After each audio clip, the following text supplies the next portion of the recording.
Welcome to Lesson 5 of the AQS Let's Quilt Beginner Series class. And today we're going to be working on borders and learn how to assemble our quilt into a quilt sandwich and determine what kind of quilting we might want to do. And I just want to share with you the different tools that we're going to be using today. We're going to be using the snips at the sewing machine. We're going to be cutting batting with the batting shears. We'll need a tape measure, the sew line marking tool, a permanent marker so we can work on our quilting design, our rotary cutter, some thread with a big long needle, safety pins, some paper so we can play with our quilt design, and some spray glue that's repositionable on fabric. But before we get into that, let's have a word from our sponsors. Trust the quality of Coates & Clark threads for all your quilting needs. With over 200 years of commitment to quality, selection, and innovation, Coates & Clark is the thread company trusted for generations. Tracy's Tables has all of your custom sewing table needs. Visit tracystables.com to see the complete line of unique tables, carts, and shelves. And all of Tracy's Tables are made in the USA. Okay, we're ready to put our borders on our quilt. You're going to see that on my quilt here, I've already sewed some of those borders on, but I'm going to walk you through on the very last border to show you exactly what you have to do, and you're going to do the same thing every time. The first thing you're going to do is measure your quilt. And so we're going to measure from this edge to the raw corner over there, and that will be the size that we're going to cut all four borders. Because we're using cornerstones here in the corner, all of the borders are exactly the same size, and then on the top and the bottom we'll add those cornerstones on. So here's our border strip. I've measured it so that it fits the edge of my quilt. Now the temptation would be to cut a big long strip and just sew it on the edge of the quilt. You don't want to do that because sometimes the fabric will feed uneven, and then your border or the quilt's going to be bigger than the border, or the border is going to be bigger than the quilt. So you want to cut it to fit, and then we're going to mark it with some pins. So first of all, I folded it in half and I put a pin at the halfway point, and then I folded it back and I put a pin at the quarter point. I will do exactly the same thing with my quilt so that you can match up those pins and your border will be laid along the edge of your quilt just the way it needs to fit. So I'm going to pull my quilt over here for me. So I'm going to align those corners. And so now I'm going to come, and it should be right in the middle of one of your lime green sashing strips. And we will put a pin right there.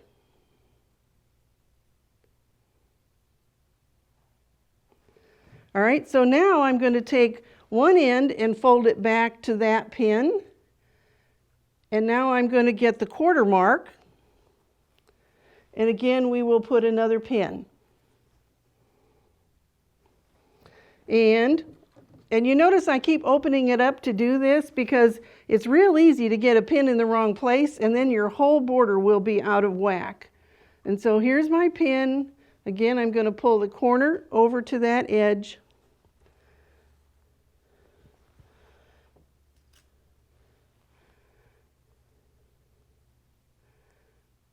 And so now I have my pins in at the half mark and at the quarter mark on both the border and on the quilt itself.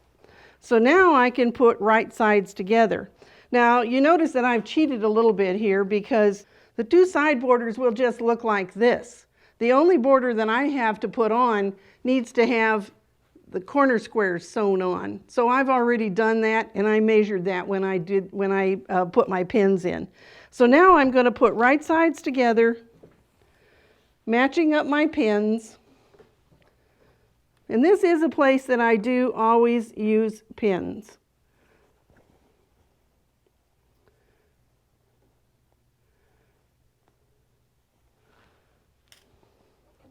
Now I'm going to match up the corner.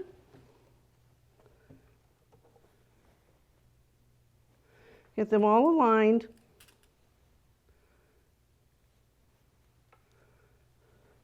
And now I will take this section and I will pull it straight and check my pins that I marked.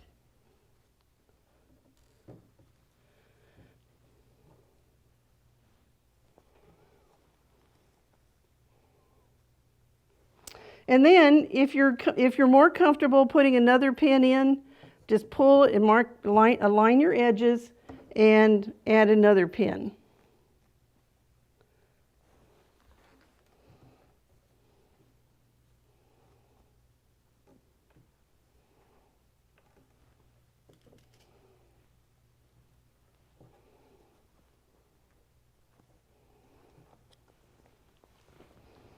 And I'll do exactly the same thing for the other end. Okay, so now you notice that I have pinned this so that I will have all these seam allowances laying on top so that you can make sure that they're laying the right direction as you sew them in. Sometimes the machine, if it's on the bottom, will flip that seam allowance over. So watch these words from our sponsors while I sew this border on, and I'll have it finished when you come back.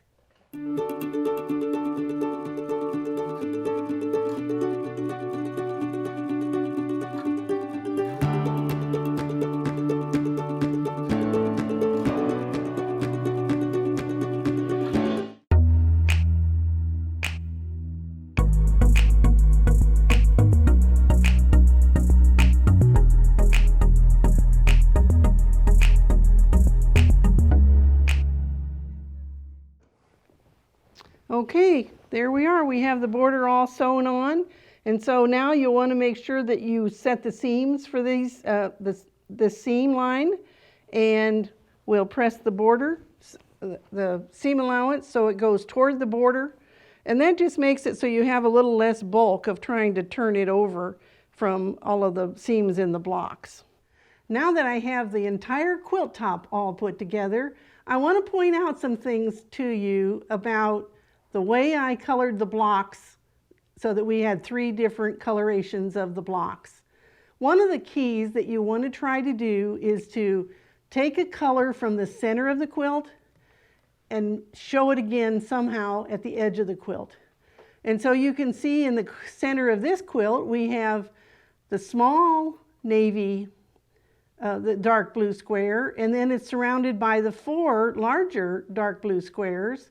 And we took those all the way to the corners of the quilt, went through the sashing and to the corners of the quilt. Now, just to show you what you get to do because you're designing your own quilts, is how you can play with the location of different colors. So we have that dark square in the center, and then you see we have a square that looks like it's on point of the teal. That's the color that kind of jumps out at you. And then I placed the purple, the dark purple, so that it again makes another square that surrounds that. And the lime green leads your eye up and down. And so what we've done with the color is we've made it so that you've taken somebody's eye and moved it all the way around the quilt. So you just need to know when you make your own quilts and choose your own colors that those are some of the things that you ought to pay attention to, is take the color from the center to the edge and do something to lead the eye all over the surface of your quilt. Well, now that we have our quilt top all done, the next thing that we'll do is make it into a quilt sandwich. And that is the quilt top, a batting layer, and a backing layer. So I'm going to tell you what I've done. I haven't sewn this together yet for the backing, but you need 4 yards or nearly 4 yards of fabric to make the backing. I cut it into 2 68-inch pieces because you want your backing to be the size of the quilt plus at least 3 inches on all 4 sides.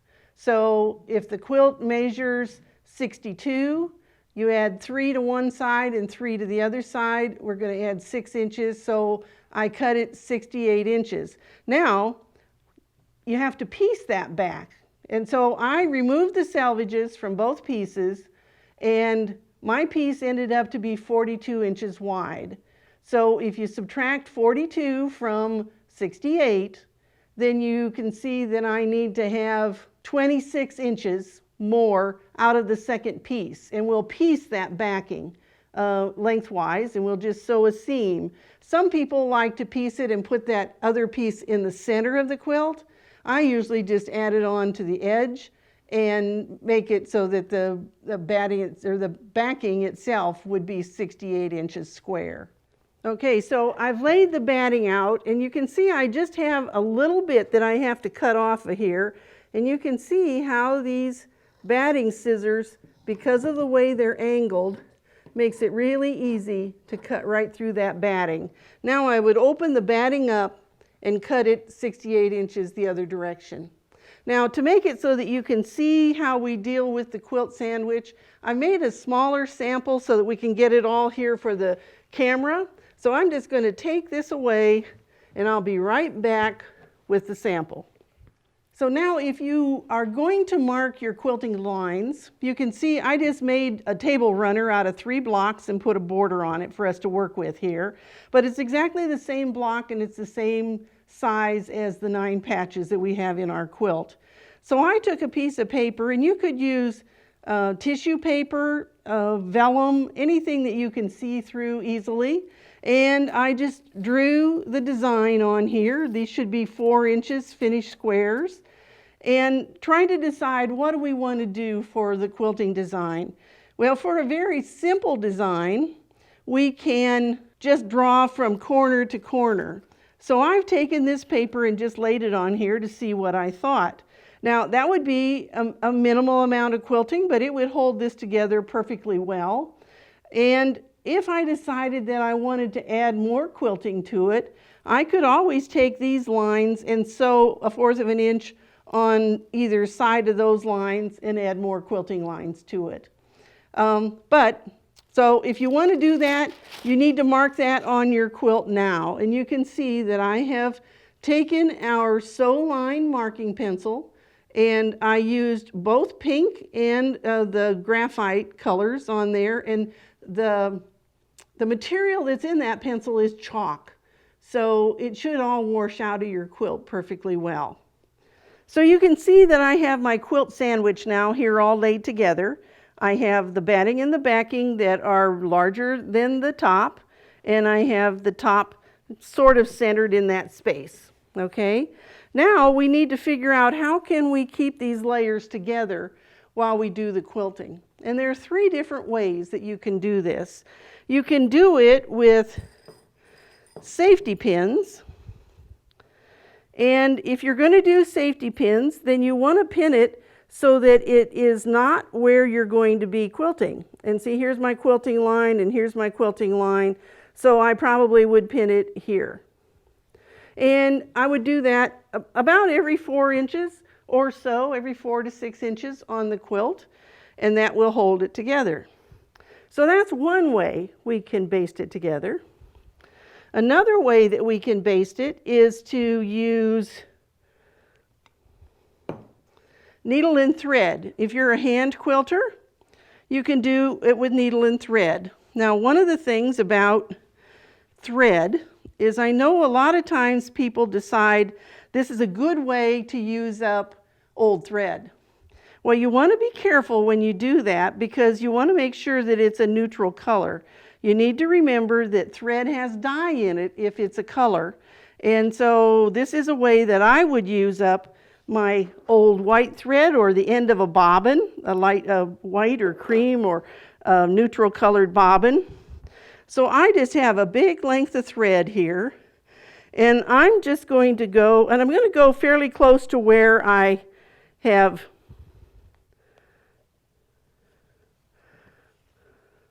and I don't even put knots in it. I just do a back stitch right there to hold it and go forward. And you can, this is one place where you can take some great big stitches. Because all we're doing is keeping these 3 layers together while you do your quilting.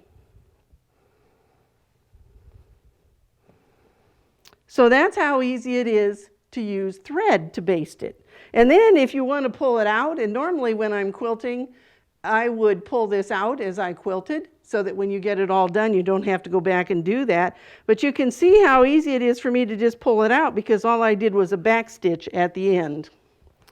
All right, so now there's another way we can do this, and that is that we can do it with a temporary fabric glue.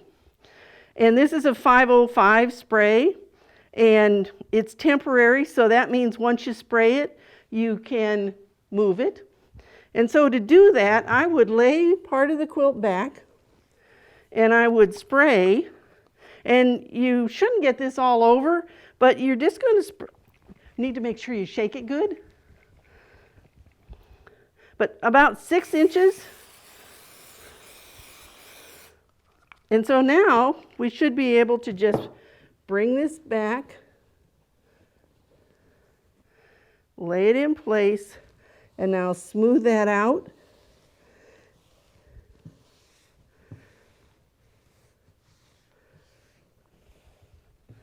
All right, so now I'm going to turn it around and do the other end exactly the same way.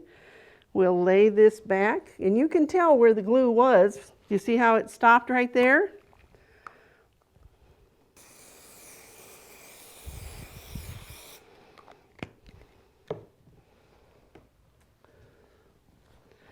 And again, and we're going to smooth it toward yourself.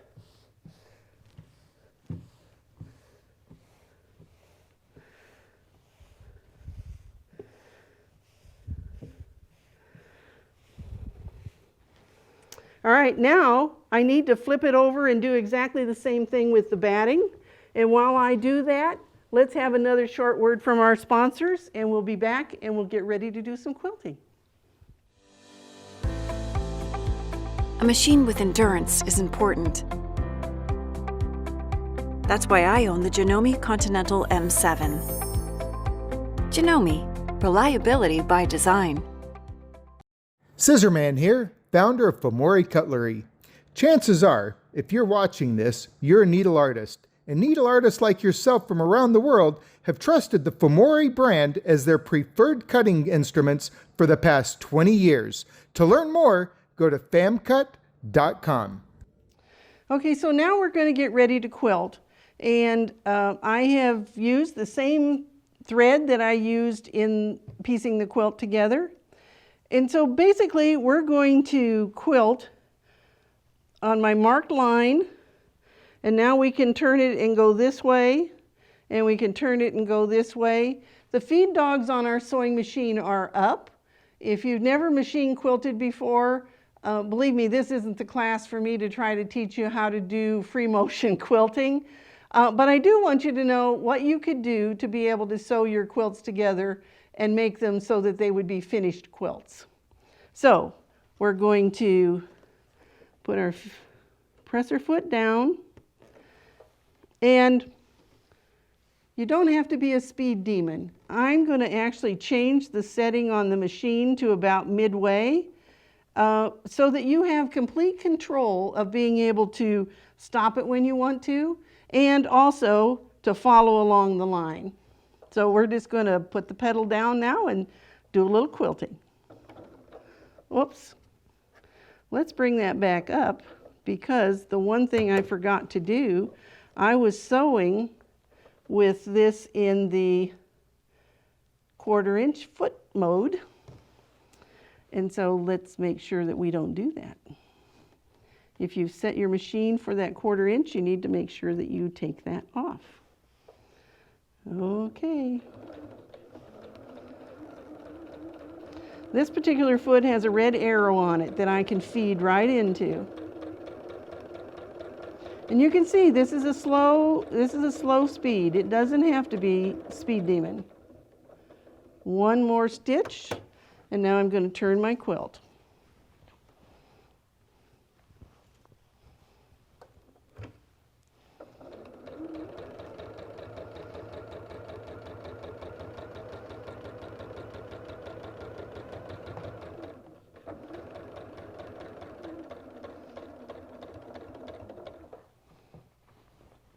Now the one thing you probably do want to do is maybe butterfly this excess fabric until you have to move it again, because I'm still going to sew down to here, and just get that out of your way.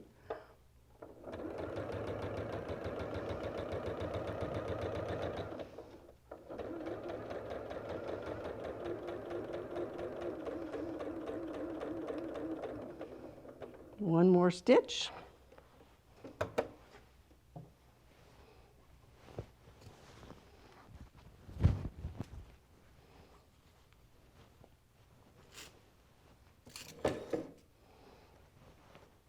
And you'll see that sometimes you need to roll this up over here in the arm of the machine, and this is a good time to do that.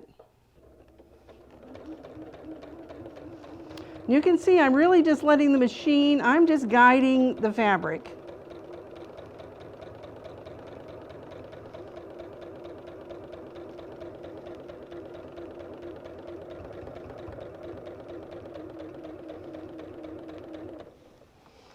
You have to stop and reposition.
You can see how I reposition it every time I turn.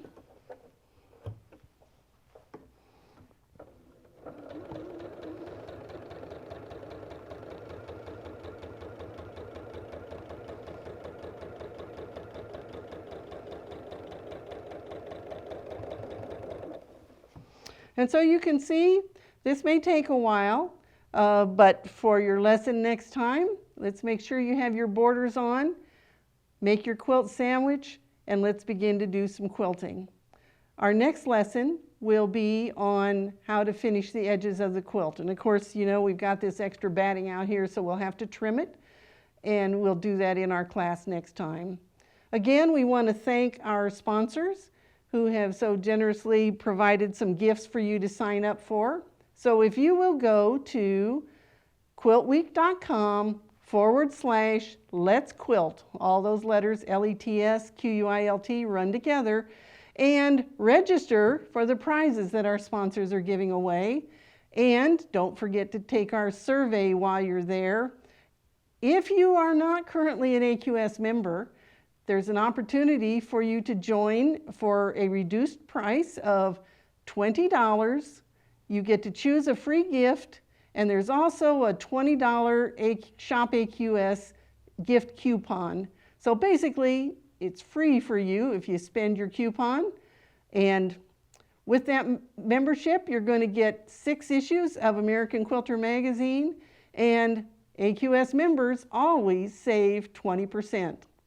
We'll look forward to seeing you next week. It's our 6th lesson, and it will be on finishing touches and putting on the binding.